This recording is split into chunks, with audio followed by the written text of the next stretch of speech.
பிரான்சின் தலைநகரம் பாரிஸின் அடையாளமாக விளங்கக்கூடிய உலக சுற்றுலா எல்லாத்தையும் நீங்கள் பார்த்தீங்கன்னா இந்த ஈஃபில் டவர் அப்படிங்கிறது வந்து பார்த்தீங்கன்னா உலகமே வந்து ஒரு அடையாள சின்னமாகும்.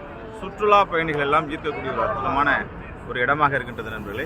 இந்த ஈஃபில் டவர்லேருந்து உங்களை சந்திக்கிறதுல ரொம்ப சந்தோஷப்படுகின்ற நண்பர்களே. இந்த இரும்பினாலான கோபுரம் வந்து பார்த்தீங்கன்னா 1083 அடி உயரம் இருக்கக்கூடியது. கிட்டத்தட்ட 83 ஸ்டோரிஸ், அதாவது 83 தலங்கள் இருக்கக்கூடிய ஒரு உலகிலே ஒரு பிரம்மாண்டமான இரும்பில் ஆன ஒரு கோபுரம் நண்பர்களே.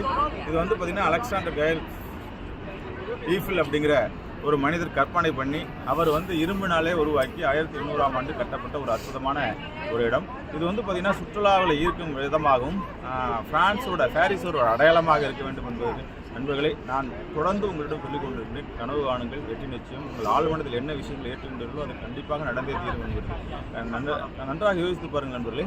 ஒரு 100-150 ஆண்டுகளுக்கு முன்னாடி ஒரு மனிதன் இப்படியாப்பட்ட ஒரு பிரம்மாண்டம் நம்ம இப்போ வந்து பார்த்து அது கீழே நின்னோம்னாலே ஒரு பிரம்மாண்டம்னா அப்படி ஒரு பிரம்மாண்டம்.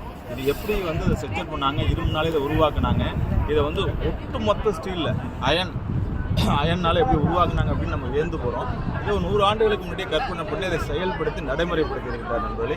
ஆகவே இன்றைய கிட்டத்தட்ட வந்து பார்த்திங்கன்னா வருஷத்துக்கு 1 கோடி டூரிஸ்ட்டை இழுக்கக்கூடிய ஒரு இடமாகவும் இன்றைக்கி வேர்ல்டு ஃபுல்லாக இருக்கக்கூடிய யூரோப் கண்ட்ரிஸ் ஃபுல்லாக இருக்கக்கூடிய யூரோப், பிரான்ஸ், பாரிஸ்ன்னு போட்டிங்கன்னா அதோட அடையாளமாக இருக்கிறது இந்த ஈஃபில் டவர். கிட்டத்தட்ட வந்து பல கோடிக்கணக்கான வருமானத்தையும் பல கோடிக்கணக்கான அந்நிய செலாவணி விஷயத்தையும் பிரான்ஸுக்கு இட்டு கொடுக்குற நண்பர்களே. அதே நண்பர்களே, கனவு காணுங்கள். நீங்கள் சின்ன விஷயங்கள் நினைத்தால் கூட உங்களுக்கு என்ன வளம் இல்லை, எந்த தைரியம் இல்லை, எந்த சூழ்நிலைகள் இல்லை, எல்லாமே நினைத்தால் உங்கள் ஆழ்மனதில் போடக்கூடிய விதைகள் முளைக்கும் என்பதற்கு இந்த அலெக்சாண்டர் ஈஃபிலுடைய உதாரணமே ஒரு மிகச்சிறந்த உதாரணம் நண்பர்களே.